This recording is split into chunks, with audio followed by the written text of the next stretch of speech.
Two things happened in this case in the last 24 hours, and I need you to understand something before we get into either of them. Not individually. Together. Because individually, each one of these developments would be enough to carry its own episode. Each one would be enough to sit with for days. But when you place them side by side, when you see what they do to each other, something happens to Brian Hooker's account of the night Lynette disappeared that I have not been able to stop thinking about since it landed. His story has gaps. You already know that. Anyone who has been following this case knows that. But gaps can survive. Gaps get explained. Gaps get filled with reasonable doubt and alternative possibilities and the kind of uncertainty that investigations are built to navigate. What we have today is different.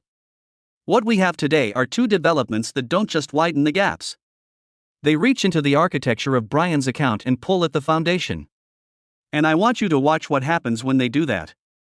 I want you to see it in real time as we go through this together, because by the time we are finished today, you are going to look at his story differently than you do right now. Here is what we are covering. The mystery boat, the one the United States Coast Guard Investigative Service put in front of the entire country in a grainy photograph with no name, no make, no registration, nothing to hold on to. That boat has a name now. We know who was anchored next to Soulmate on the night of April the 4th. We know what that name is, we know why it matters at a level that goes far beyond simple identification, and we are going to go through every single question that boat's crew needs to answer because they may be holding pieces of this case together without even knowing it. And the second development involves a man named Blaine Stevenson. A sailor. A man who knew Lynette. A man who has spent weeks turning this case over in his head the way a navigator works through a problem, methodically, practically, with an eye for the physics and the details that only someone who has genuinely lived on the water would catch. This week, Blaine stopped theorizing. He got into a dinghy. He paddled. And what happened during that demonstration, and what happened around it while it was happening, is something that lands differently than anything I have seen come out of this case so far. Before we go any further, I want to be clear about something, and I am going to say this once. Brian Hooker has not been charged with any crime. He has maintained his innocence consistently and completely. His legal team has stated there was no wrongdoing on his part. That is the record, and that is where it stands. What we do here is follow the evidence. We let it move where it moves. We ask the questions it raises, and we do not look away from the answers. So let's go. On May the 5th, 2026, exactly 1 month after Lynette Hooker vanished from Aunt Pat's Bay, the United States Coast Guard Southeast District posted on social media. Not a routine update. Not a general awareness appeal. A targeted, specific, public request for help identifying a single vessel, a sailboat photographed in the anchorage near Soulmate on the night of April the 4th. The photograph they attached was grainy. Difficult. The kind of image that makes you lean toward your screen and still come up empty. A hull. A mast. The suggestion of a boat. That is about all most people could pull from it. But it is not the photograph I want you to think about right now. It is the language. Because buried inside that post, and picked up by CBS News in a memo accompanying the public appeal, was a specific phrase that I do not think has received the attention it deserves. The memo states that the owners or occupants of that vessel, quote, may have information relevant to the Kai's investigation. May have information relevant to the investigation. I want you to sit with that for a moment and think about who wrote it and what it means that they chose those words. KAI stands for the Coast Guard Investigative Service. These are sworn federal law enforcement officers. They work in direct coordination with the Department of Justice. They investigate maritime crimes, missing persons, deaths at sea. They are not a public relations office. They are not a community outreach program. They do not post grainy photographs on social media platforms and ask the entire country to help them find a boat unless they have looked at the evidence, looked at the geography, looked at the timeline of that night, and arrived at a specific, substantive conclusion that whoever was on that vessel has a reasonable probability of having witnessed something. Something relevant. Something that could move this investigation forward. That is not casual phrasing. That is deliberate, precise, federal language. And it tells you something important about where this investigation actually is right now. Now let me build you the geography of that night, because I think a lot of people who are not sailors do not fully picture what Aunt Pat's Bay looks like or what it means that multiple boats were anchored there together. Aunt Pat's Bay is a protected anchorage. It sits in the lee of Elbow Cay, which means the island itself stands between the anchorage and the full force of the open Atlantic. That is exactly why sailors choose it. The water inside is calmer. The holding is good. It is the kind of place where you drop anchor and feel the ocean stop pushing at you for the first time in days. On the Saturday night before Easter Sunday, one of the busiest sailing weekends of the entire Bahamian season, that anchorage had multiple boats in it. That is not unusual for that location on that weekend. That is exactly what you would expect. And here is what you need to understand about what sailors do when they are anchored in a place like that on a warm April evening in the Bahamas. They sit in their cockpits. They watch the water. They watch the sun drop behind the quay. They watch the other boats around them because that is what you do when you are living on the hook in a beautiful anchorage. You pay attention to your surroundings. You notice the boats near you. You notice movement. You notice light. You notice if something shifts. The boat that was anchored next to Soulmate that night was sitting close enough that its crew, if they were in their cockpit at any point during the evening of April the 4th, would have had a direct sightline to everything happening on and around Soulmate. That is the geography. That is why the Coast Guard wants to find them. Now let me tell you how we know what we know. The photograph the Coast Guard released was not much to work with. A fuzzy image. A sailboat shape. No name visible. No identifying detail you could grab hold of. And I think a lot of people looked at it and assumed identification was essentially impossible. A man named Alvaro did not accept that assumption. He took that photograph and he worked on it. He enhanced it. He pulled detail out of that image that was not immediately visible, and what came out of that process was something significantly more useful than what the Coast Guard originally posted. The name on that boat is Azura. Azura, Azura. That is who was sitting next to Soulmate on the night Lynette Hooker disappeared. That is the neighbor. That is the vessel that federal investigators have now been actively searching for across the entire sailing community for weeks. And here is why finding that name matters beyond the simple fact of identification. The sailing world is smaller than most people outside it realize.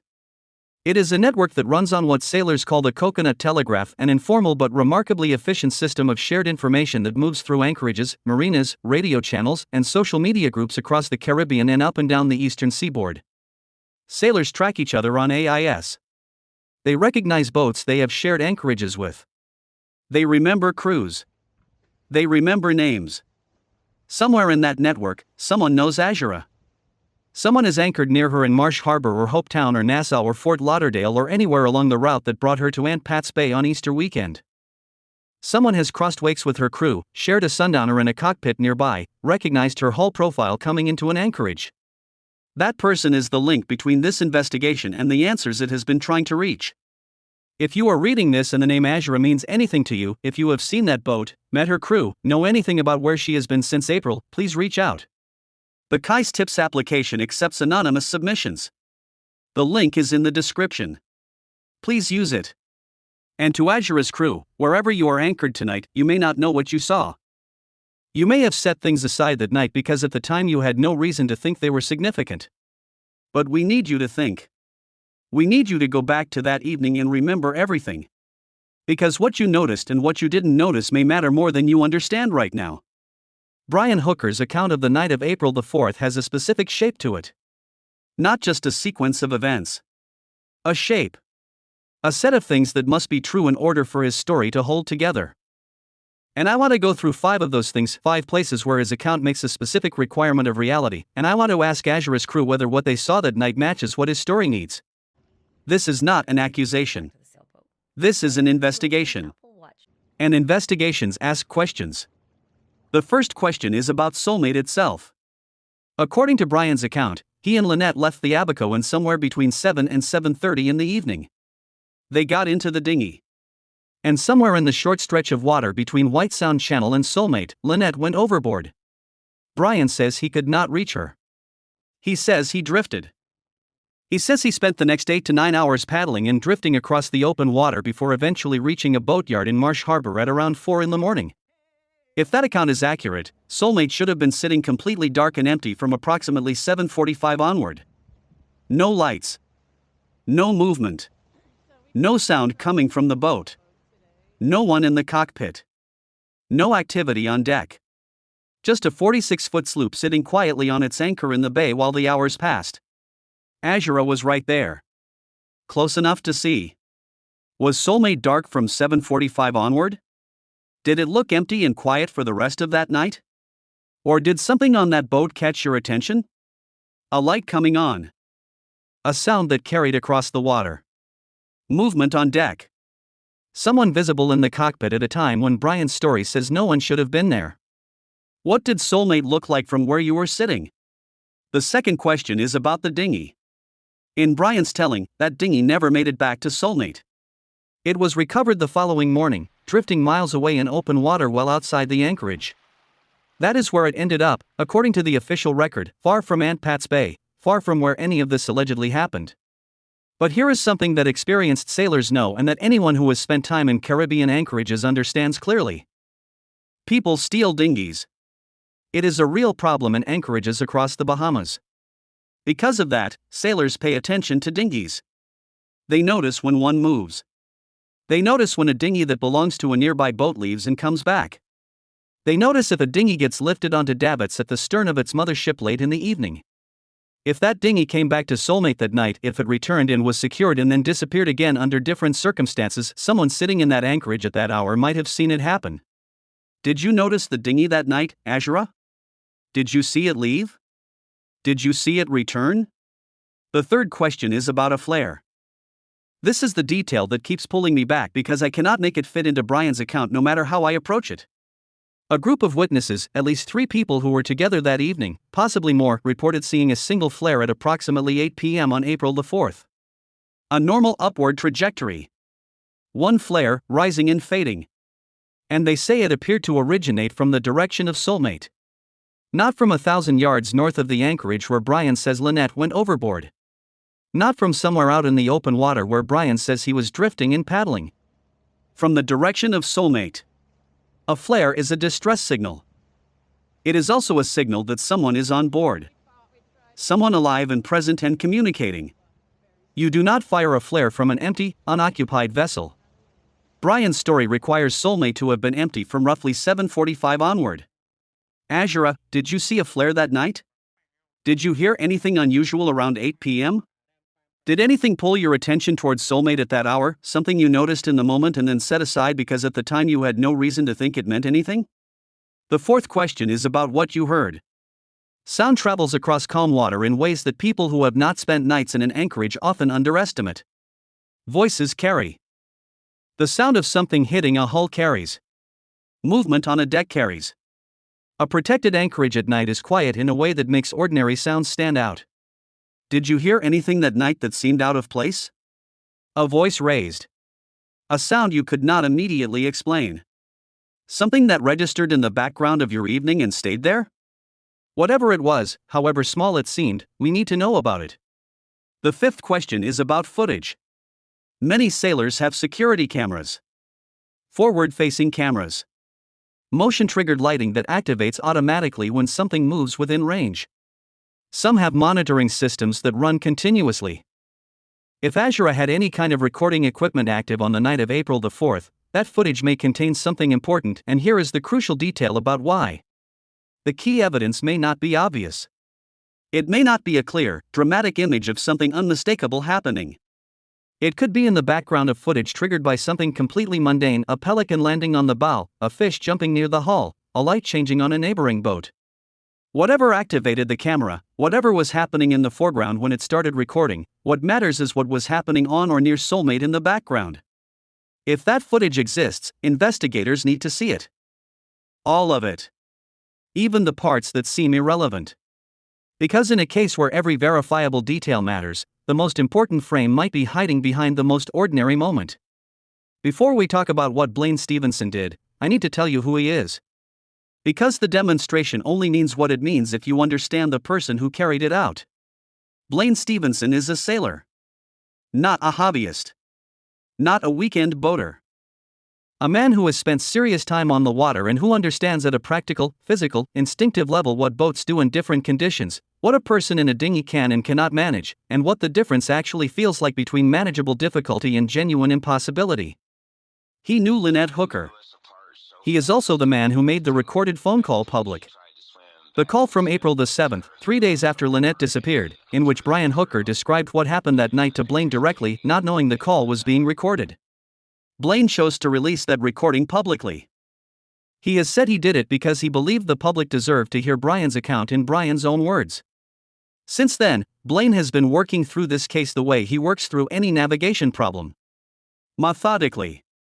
With specificity. Separating what Brian says happened from what the water, the wind, and basic physics say is consistent with what Brian says happened.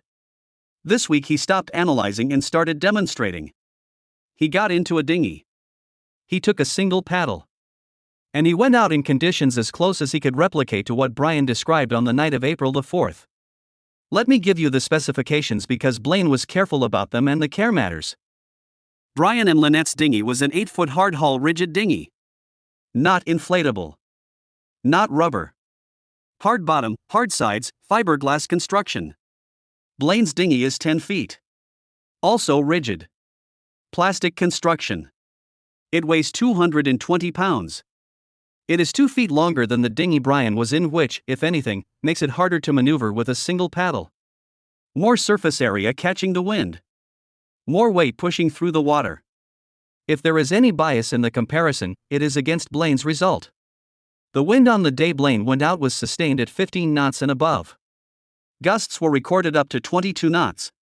He waited until he was seeing consistent readings above 18 before he started. Brian has said the winds were building toward 20 knots on the night Lynette went overboard. Blaine wanted to be inside that range. He was. He paddled with one paddle. Back toward his boat. He made it in less than 2 minutes. Less than 2 minutes.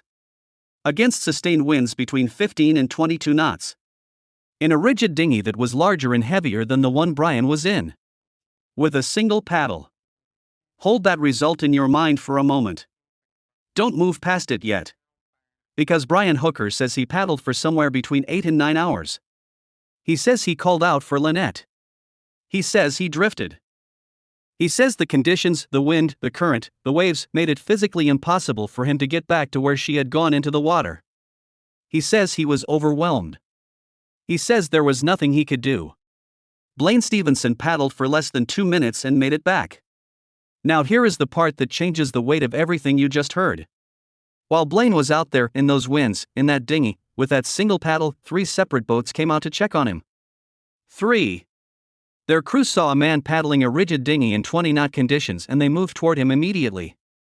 The message was the same from all of them. Are you all right?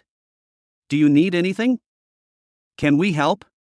Because that is what people on the water do. It is not a written rule. It is not a law. It is not a policy anyone enforces. It is simply the culture of the sea, built across generations of people who understand that the ocean does not forgive indifference. If you can see someone who might be struggling, you go to them. Every time. Without thinking about it. Without waiting to be certain. I have spoken to sailors about this, people who have spent decades on the water, and not one of them hesitated when I asked. If you are in visible distress on the water, boats come to you.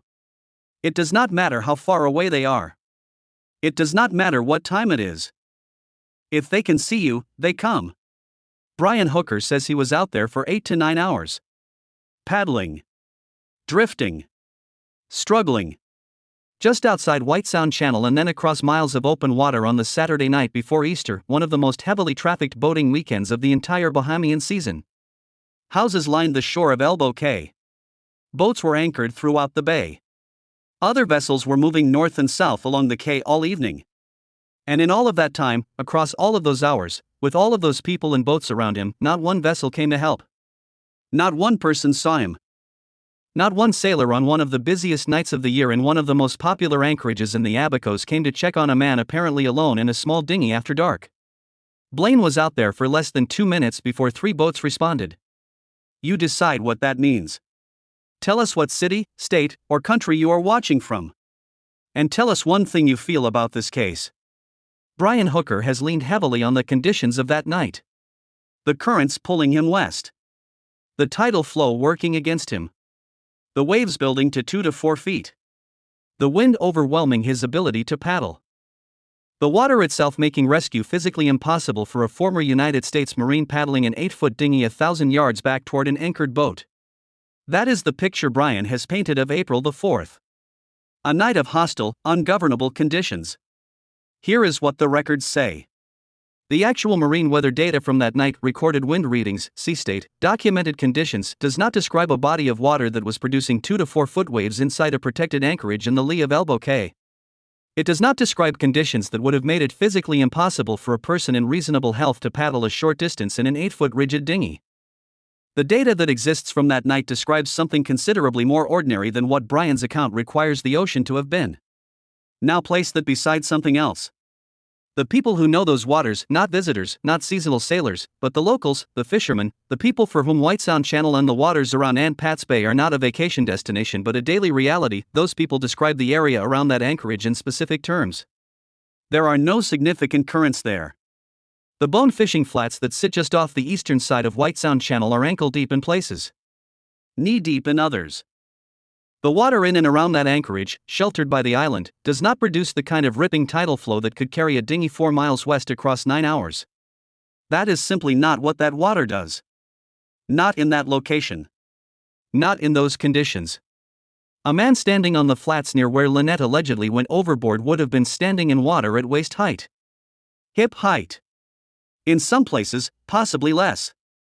Those are the waters Brian describes as having overwhelmed him completely. But here is the thread that matters most. Brian has said, in various accounts of that night, that he does not really know the tides around there. That he was confused by the currents. That he is not entirely familiar with how the water moves in that area. He said that. It is part of his account. Now here is what the recorded communications that have made their way into this investigation actually show. In those communications, Brian references flood tides. He references ebb tides. He references midnight water conditions with a level of specificity and confidence that does not belong to a man who is unfamiliar with the tidal patterns of the Abacos. He uses the language of someone who has been navigating those channels, reading those conditions, and anchoring in those waters long enough to know exactly what they do at every state of the tide. Brian told investigators he doesn't know those tides. Brian's own recorded words show a man who knows precisely what those tides do. Those two things cannot both be true. And that is not an editorial position. That is not an accusation. That is simply what happens when you place one set of his words next to another set of his words and let them speak to each other. There is one more thing the water is telling us, and it involves the flare that multiple witnesses reported seeing at approximately 8 p.m. on the night of April the 4th. A single flare. Rising in a normal upward trajectory. Visible to at least 3 people who were together that evening. Appearing to come from the direction of Soulmate. Brian's story requires him to have been somewhere north of that anchorage at 8 p.m. Drifting. Paddling. Unreachable. A flare coming from Soulmate at 8 p.m. is not consistent with an empty, unoccupied boat. It is not consistent with a man who was miles away and could not get back. The water is not confused about what happened that night. It recorded what it recorded. It held the depth it holds. It moved with the currents it has always moved with in that sheltered bay. The question is not what the water did. The question is why Brian's description of it bears so little resemblance to what it actually did. There is a piece of evidence in this case that may be more important than anything else we have discussed today. It left the Central Police Station in Freeport on Brian Hooker's wrist on the evening of April the 13th. When Brian walked out of custody after 5 days as a named suspect in the disappearance of his wife, he was wearing his watch. The Bahamian authorities gave it back to him when they released him. He walked out through those doors and the watch went with him. I want to be precise about what I know and what I do not know here, because the precision matters. I do not know the specific make and model of that watch. But here is what I do know. Modern GPS-enabled watches, the kind worn by sailors, by athletes, by people who spend serious time outdoors and on the water, are not passive accessories. They record. Continuously and automatically, many of them log GPS location data, movement patterns, and time-stamped positional information that builds a trail of exactly where a person was at every point during a given period. If Brian Hooker was wearing a watch of that kind on the night of April the 4th, that watch may contain a GPS log of every position he occupied from the moment they left the Abaco and through every minute of those 9 hours he describes all the way to the boatyard in Marsh Harbor at 4 in the morning. Not an approximation. Not a reconstruction. A timestamped, coordinate by coordinate record of exactly where he was. That kind of data does not adjust itself to match a story. It does not forget. It does not lose track of time. It records what it records and it holds it until someone pulls it out.